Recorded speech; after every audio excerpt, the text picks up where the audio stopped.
You're not a teenager anymore, but you don't quite feel like an adult either. You sit in a room full of people your age and quietly wonder why everyone else seems to have figured something out that you haven't. You scroll through your phone at 1 am not because you're bored, but because your mind simply won't settle. You feel everything, and then nothing, sometimes within the same hour. And somewhere underneath all of it is this low, persistent hum that whispers, "Something is wrong with me." But here's what nobody tells you about being 19. Nothing is wrong with you. Your mind is doing something extraordinary.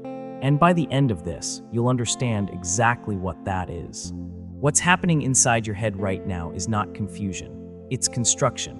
Neuroscience has shown us that the human brain isn't fully developed until around the age of 25, and the very last part to finish building is the prefrontal cortex, the region responsible for long-term decision-making, emotional regulation, and a clear sense of identity.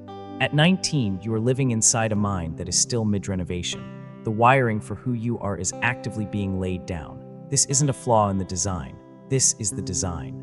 Every ancient culture on Earth recognized this threshold, this in-between season of life, as one of the most sacred and psychologically significant a person ever passes through. The Romans called it the transition into virtue. Indigenous traditions held elaborate rites of passage for it. Modern psychology calls it emerging adulthood.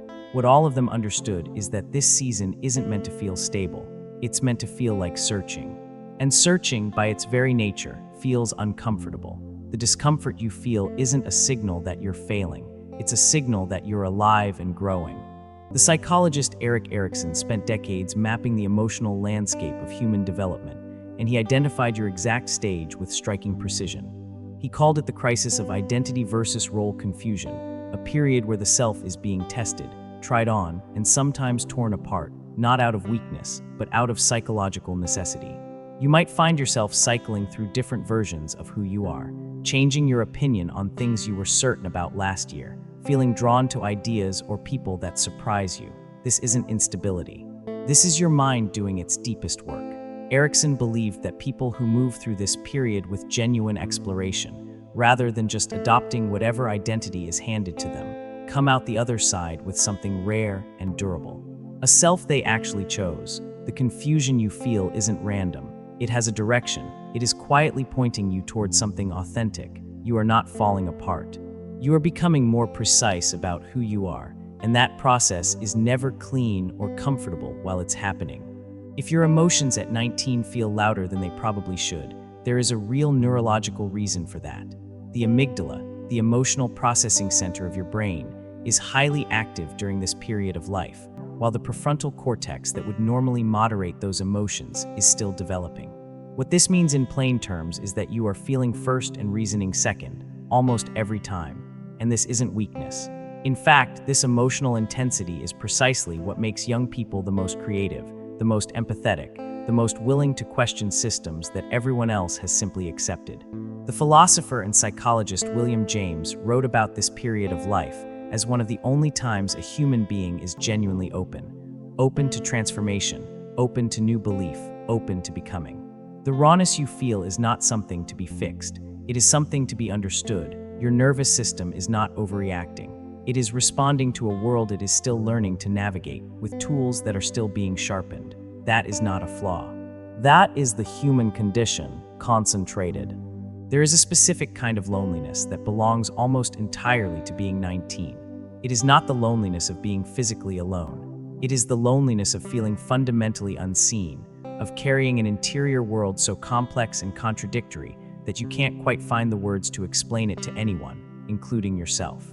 Psychologists refer to this as personal fable, a cognitive pattern common in young adulthood, where the individual feels that their experience is so unique, so unlike anyone else's, that no one could possibly understand. And while this can lead to isolation, it is also the very mechanism that produces extraordinary art, music, writing, and vision. The people who changed the world were almost always people who once sat with this exact feeling, this sense of carrying something inside them that didn't have a name yet. The loneliness you feel is not evidence that you are strange or broken. It is evidence that you have an inner life rich enough to feel the weight of being human. That is not a curse. That is a kind of depth that most people spend their whole lives trying to find.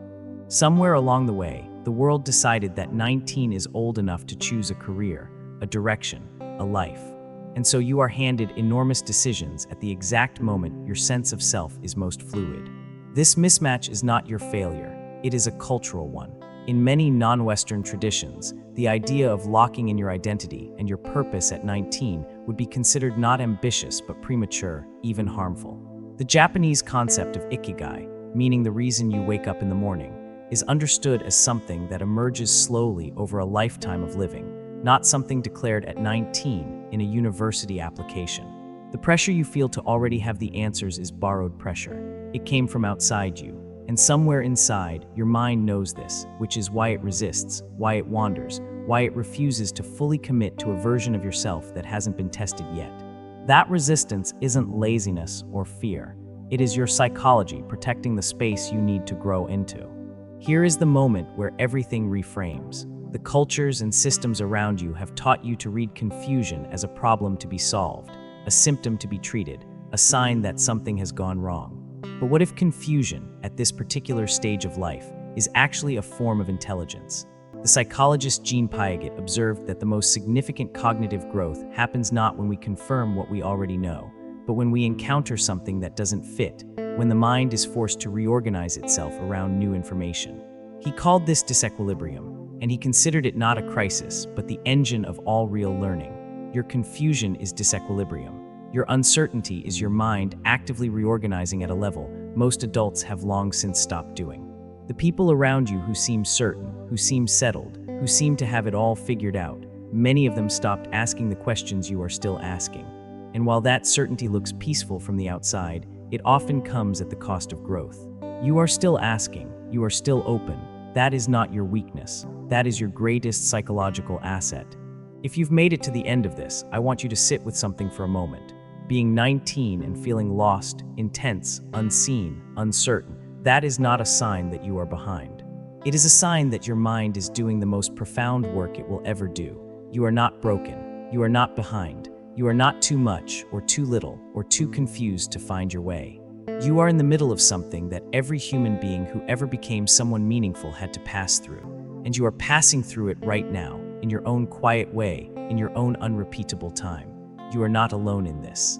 Not even close. Welcome to MindStill, where your mind is always welcome, exactly as it is.